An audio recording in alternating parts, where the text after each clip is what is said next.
Yo, what's up? This Big Boi, aka Daddy Fat Sax, and you rocking with Mass Appeal. We live and direct. Yeah.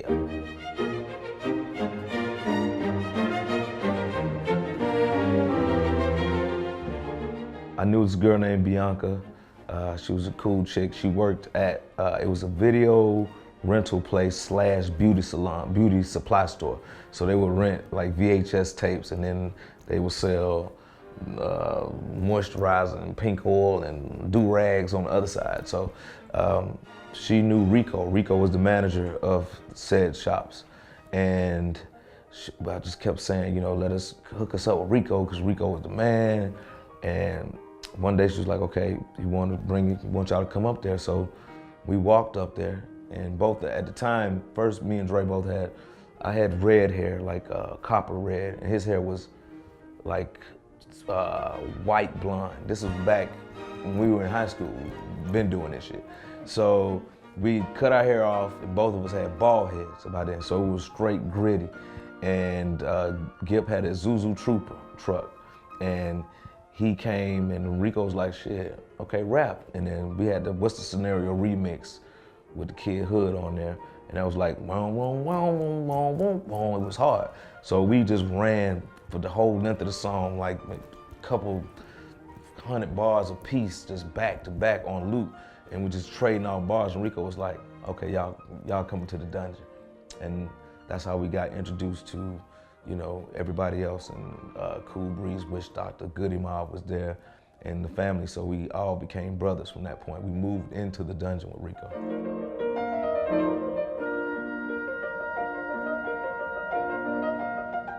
Rico had dealings with Pebbles, LA's ex-wife, because she had TLC and Rick was doing some work with that. So they took us to the office in the conference room and, you know, Rick was like, get it to him. So we started busting acapella. Walk around the conference room, just going off and off. And then LA was like, you know, everybody was cheering. LA was like, I get it, but I don't know. So then they set up a showcase. So like, I want to see you on stage. So we set up a showcase around the corner from Stankonia. We got up there, we did a show, crazy show. We had the song, we performed Benz a Beamer, the original version of Benz a Beamer. Like nobody has ever heard that. Crazy. We got a shitload of music in the vault, like from Organized Noise stuff. So we did that, and after the showcase, LA was like, they dope, but I just don't know if they're stars, you know what I mean? So, you know, we were like, you know, fuck that shit then. We're gonna keep going, you know what I'm saying? And then Dre was like, man, fuck this shit, man, fuck it. I like, nah, bro, man, we fuck that. Dre was like, man, fuck it, big. Like, no, man, fuck that, let's keep going. So we kept going, and then Polygram came, and they were like, we're gonna sign with Polygram. And then LA caught wind of that, and then he was like, fuck that, no. And he signed us. And so then they gave us the opportunity to do a song. It's like, okay, we're gonna get our first song, but it's gonna come out on the LaFace Christmas album. And we was like, man, they trying to fuck our career before we get started. What the fuck, we gonna make a Christmas song? So it was like, we know what we do, we just talk about what we do every day. And that's what Players Ball was, which went on to go #1. And past Christmas, we took the sleigh bells out, and that shit went gold and went platinum, and then Southern Playlistic, the album happened, and then like that.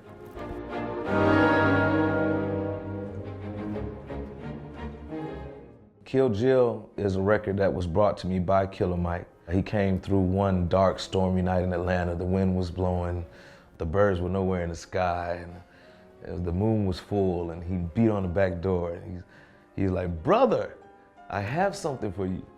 He's like, before you play it, you have to promise me that you will let me get on it with you too. Of course. So it was the bare bones track to Kill Jill. Push play, and we just stopped everything we were doing, like, holy shit. Okay, good, we fucking with this. So he was like, I'm gonna go ahead and do my part now. You know what I mean? So I was like, all right, cool. So he did it, because we was working on another song, so I let it sit for a minute. Then Ray from Organized Noise brought in Preston Crump, the bass player. Ray actually did the guitars on there, and Preston Crump, he played the bass on Elevators.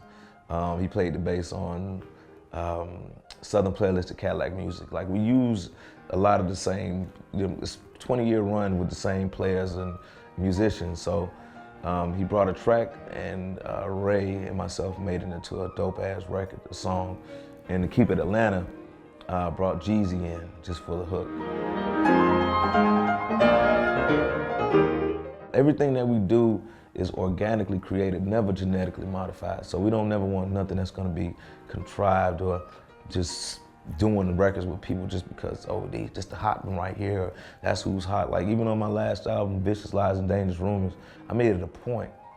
I wanted to work with artists that were adversely not known, like Phanograms and Little Dragon and Waves. And you know, one thing about me is I bring the best out of other people just as they bring the best out of me. Coming from being in a duo, I work well with others, I play well with others, like a kindergarten, you know what I'm saying? So it's nothing better than having somebody with creative vibe and just juices and just unlimited, just no boundaries to the way they think, and get in a room with them and just create, you know what I'm saying?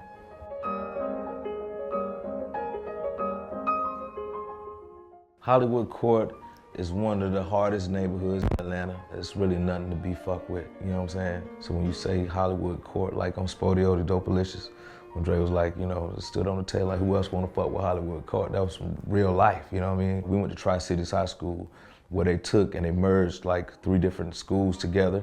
So you had like the early suburban, the hood, Montel Homes, which is like the hardest projects. And then you had like East Point, which are the quaint neighborhoods with the hardness all around them. So it just represented Atlanta to the fullest.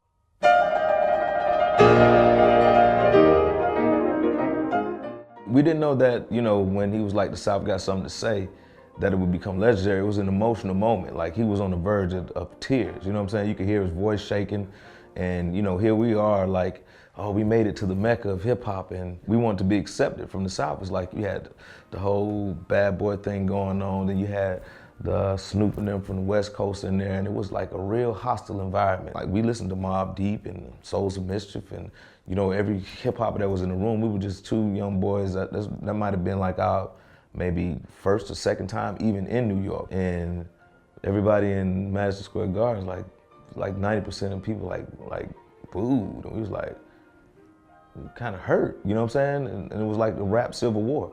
So it was like, okay, we're gonna show y'all motherfuckers what time it is. And from that point on, we went straight into Jedi mode and started training and just, okay, if that wasn't good enough and y'all didn't accept that, then where do you get a load of me the next time? Young Diddy was a wild boy on set. Like, yo, put these on. Yo, wear this. You know what I'm saying? Yo, we in the pool house. Yo, Dre, take your shirt off here. Put my chain on. That was puffy chain Dre put on in the video. You know what I mean? We want to get some sexy shit going on here. Big. Pick your afro out, man. Let that shit. You know what I'm saying? Like, man, we doing it. So he was just really like putting the jumper cables on us. And to this day, Puff is cool. Been family since then. You know what I'm saying? From there, we, you know, started. Big, Notorious B.I.G. started doing shows with us, and like we would do Howard Homecoming together, and we'd see each other in Atlanta. So it was like, Bad Boy was under the Arista umbrella, which LaFace was under, so we were all like family.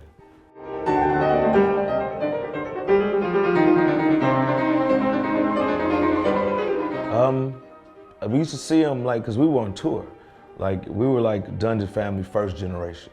Meathead, Future, Concrete, Young G-Rock and all the second generation guys, they were in the dungeon while we were touring the world. So we would come back in, you know, periodically, and we'd see these guys working on music and stuff, like, okay, they doing their thing.